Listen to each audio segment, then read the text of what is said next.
There's a new street fighter on your windowsill. The weapon is peace, the word is...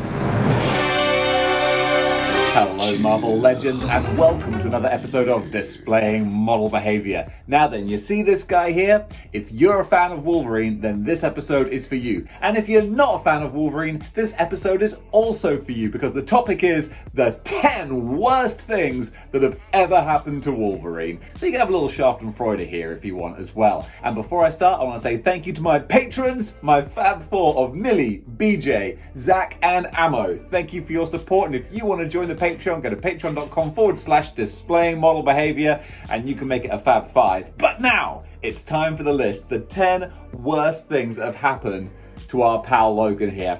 When you live as long as Wolverine does and you're as much of a gruff son of a gun as he is, bad things are going to happen, and a lot of them in Wolverine's case have revolved around my old buddy here, the Jade Giant, the Hulk. The first character that we ever saw Wolverine step up to was the Hulk, and I need to pose these two together like in a fighting sort of stance because they look so good. Also, like the bright yellow, the bright green, it just works really well with the display. But, you know, they've had so many interactions, but probably one of the ones that's most memorable is our number 10 slot, which is getting ripped in half. Yes, in the pages of the Ultimate comics, which was a very edgelord kind of run in the early 2000s. Me personally, looking back on it, I'm not an Ultimate type X-Men, Ultimates type fan. The original Mark Bagley, Brian Bendis Spider-Man, that was good. That was like kind of wholesome, but I felt like Ultimate X-Men was just trying to be too edgelord.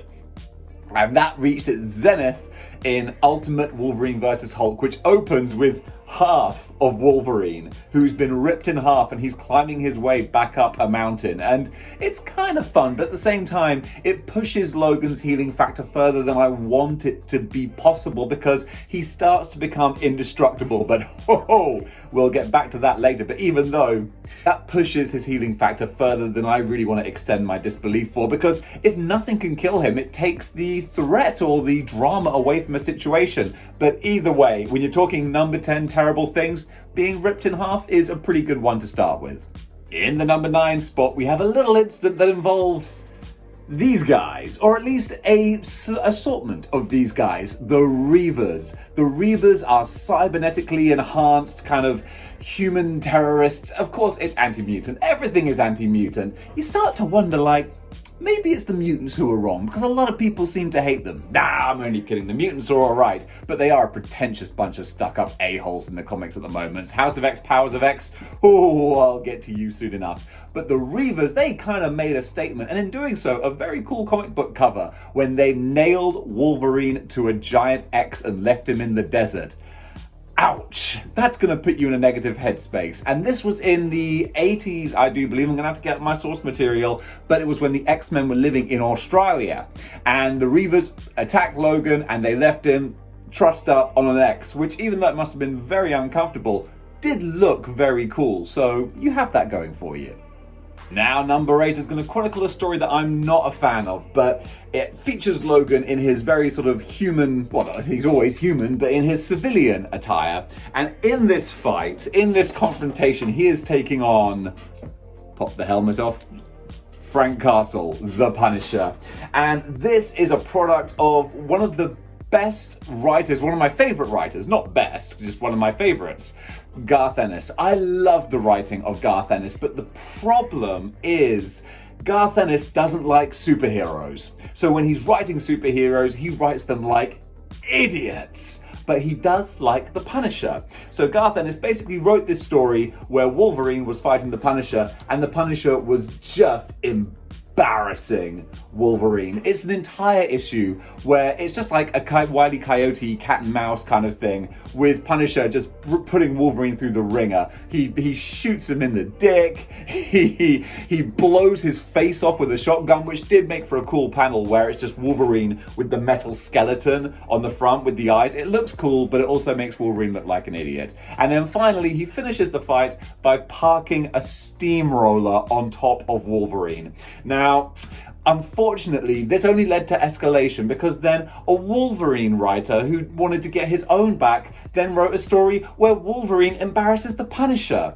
And it's like, it finished with the lowest common denominator of gay jokes, where Wolverine finds all these muscle magazines in Punisher's kit bag, and he's like, I guess this means you're kind of gay then. And it's like, oh really, this is the level we're at, this is the humor we're at. Marvel, you embarrassed your characters, but you kind of embarrassed yourselves with this as well for putting it out. But there you go. So that's probably one of the worst things to happen to Wolverine, is that writing in general. But still, while I've got them out, these two characters, oh gosh, I should pose them like together more, because civilian Wolverine with badass human-looking Punisher, Punisher always looks human, but you know what I'm saying, more realistic looking Punisher, looks so cool together. For the number 7 spot, we're going to show off the brown costume Wolverine. The tan costume Wolverine, it's kind of called sometimes, and I really love this figure. It's just a kind of repaint of the regular kind of Wolverine, but this is quite hard to come by now. They've released it a couple of times, and this is the retro carded version, I think. But I absolutely adore this figure. It's just cool. It's a very basic kind of look, but I dig it. And this character I'm going to use to talk about the time, even though the costumes don't match up, I'm going to talk about the time where Wolverine was reduced down to a skeleton. Yes, this is when Nitro exploded and pretty much evaporated Wolverine, except for apparently one single organic cell that he grew back from. Well, there goes my suspension of any kind of threat or peril that Wolverine might be in. But this was hot off the tails of the... What am I trying to say? Civil War, yes, of the incident that incited Civil War. Nitro blew himself up outside of school, killed a bunch of kids, and while all of the Avengers and the Marvel heroes were infighting, the X-Men kind of stepped away from it, but Logan was like, well, I'm going to go get the guy who actually is responsible for this, and he had his throwdown with Nitro, which was pretty cool. But that was the problem for me, and when I say the worst thing that happened to Wolverine, I mean like the worst thing, because for his character, again, it's like, there's no peril.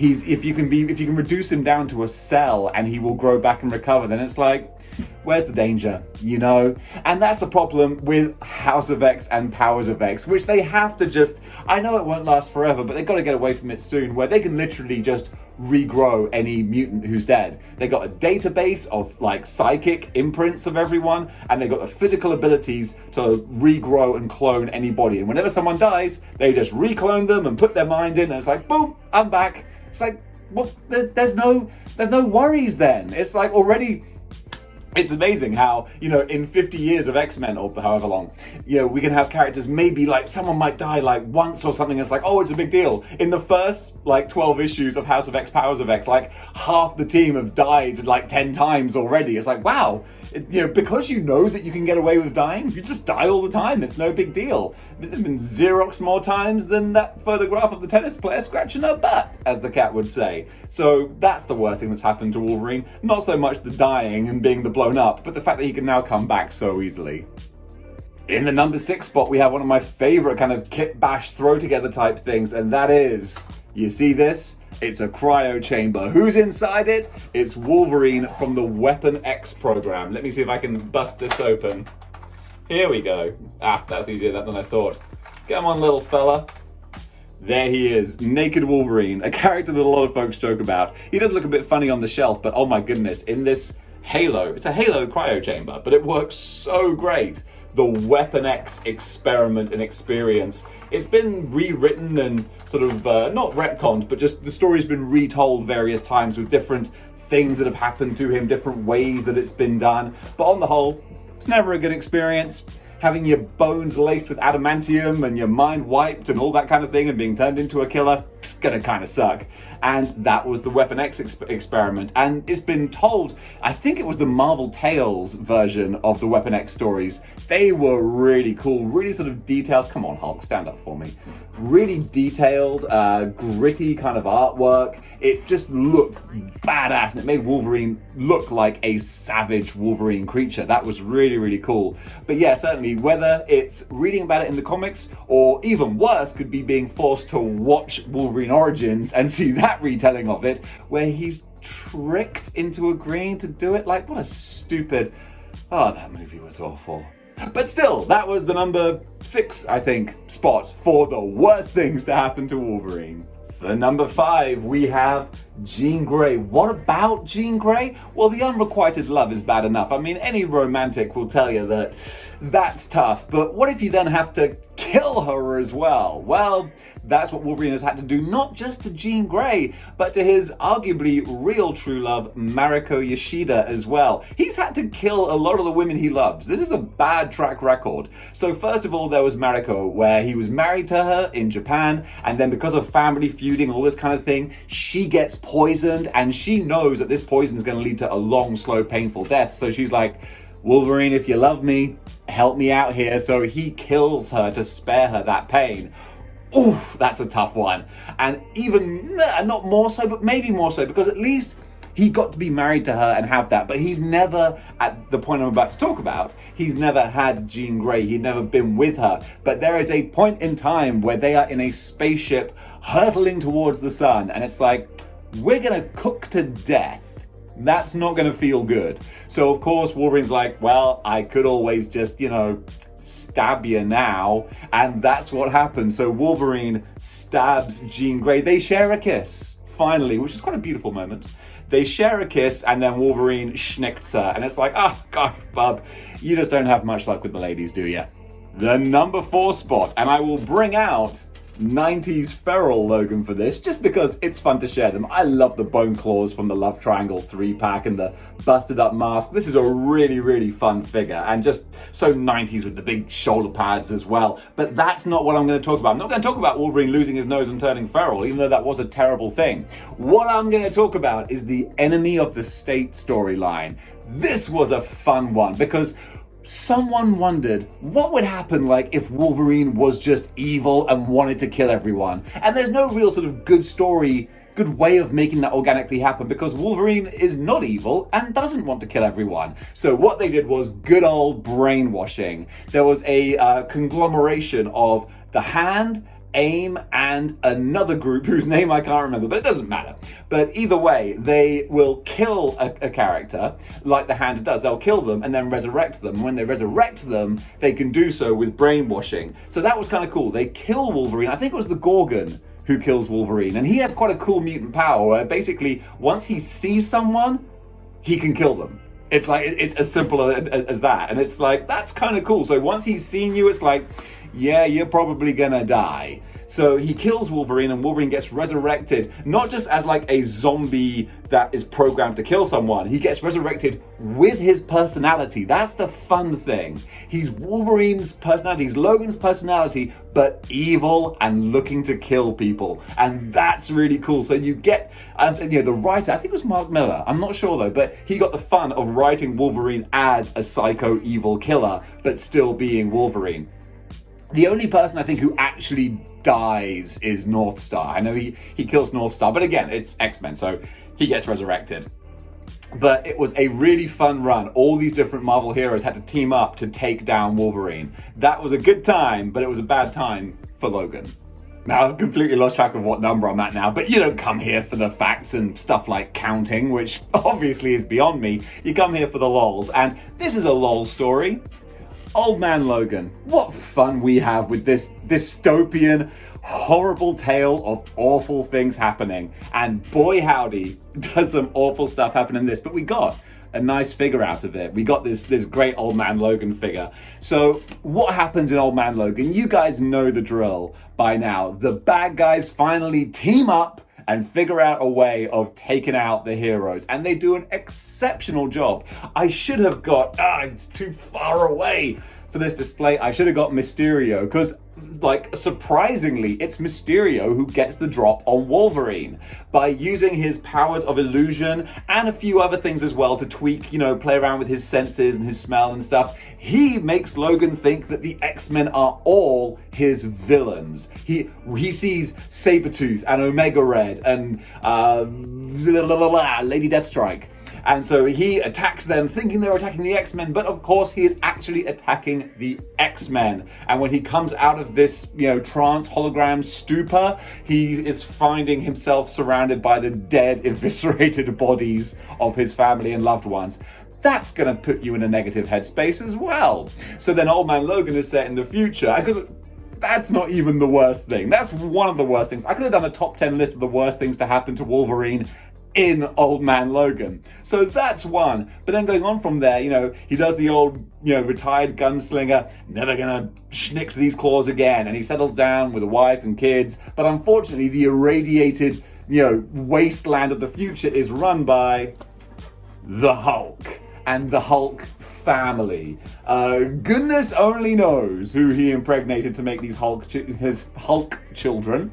But yes, poor old Bruce Banner. He always gets a bad rap by writers. This time he's portrayed as a complete psycho hillbilly crazy person. So the Hulk gang, they tell Logan he has to go and run an errand. I can't even remember because I read so many comics, but my brain is so tiny, I can't recall. But either way, Wolverine's like, don't kill my family. I'm going to go do what you need me to do, and I'm going to come back, and we're going to be cool. And he goes and does what he does, and he comes back, and he's like, you got murdered my entire family. And Hulk's like, yeah, I got bored. And so that was it. So first of all, he loses his entire family that he kills himself, which is the X-Men. And then the Hulk kills his other family. But Wolverine gets his own back. The Hulk eats him, and then he bursts out of Hulk. So, bygones, I guess. Still, crazy fun story. My last Wolverine, so I got to include him, is the Age of Apocalypse Wolverine. This is one of my most disappointing Marvel Legends, I think, because I love the Weapon X design in Age of Apocalypse. And Age of Apocalypse was actually one of the first comics that I read. So I had no idea what was going on. But that's what hooked me on Marvel Comics, because I was like, what is happening? This is Wolverine, but he's not Wolverine. He's Weapon X. And wait, that's Jean Grey? What's she doing? But she's with Cyclops. What is going on? But I don't really have anything that particularly is awful that happened to Wolverine in the Age of Apocalypse. This is normal stuff, getting, killed, stabbed, burned, all that kind of thing. Losing his hand. That's quite a cool one, losing his hand. Cyclops in the Age of Apocalypse blasts off his hand because Wolverine is trying to rescue Jean Grey from Apocalypse's slave pens. And Cyclops and his brother Havoc are the guards in the slave pens. So Wolverine slashes Cyclops and actually slashes his eye out. So Cyclops is a literal Cyclops in the Age of Apocalypse. But while he's slashing his eye, Cyclops blam, but blasts his arm off. And this is in decent 90s time where Wolverine actually does sell some of his injuries. So I'm guessing, headcanon, that Wolverine's arm was literally, it was severed. I suppose you can't sever adamantium, so it must have been the hand. It was the wrist. It would have been the wrist that was severed at the bone, and he couldn't just magically grow a whole hand back. Once that was gone, that was gone. That makes sense. So anyway, what was I talking about? Oh yeah, a bad thing that happened that wasn't Age of Apocalypse. Wolverine's origin. That was the worst for him. Fun story. Didn't need to be told, but I don't mind. Beautiful Andy Kubert painted artwork. But basically, Wolverine... Oh, okay, come on, Dave. Think. Make sure you get these facts right, because if you don't, they're going to tell you about it. So Wolverine is this is 150 years ago, give or take. So a long time ago, in the long ago. So, and Wolverine is this pampered, rich kid who's very sickly and weak and and the first issue kind of has him and his friend Dog, who's way more like what you would expect Wolverine to be like as a kid. So you're like, oh, this guy, Dog, must be who becomes Wolverine, and James Howlett must be his wimpy friend. And then it's no, it's actually the wimpy kid, James Howlett, is Wolverine. But we discover this when the groundskeeper of the family ends up, I get confused, but I think he kills Wolverine's dad.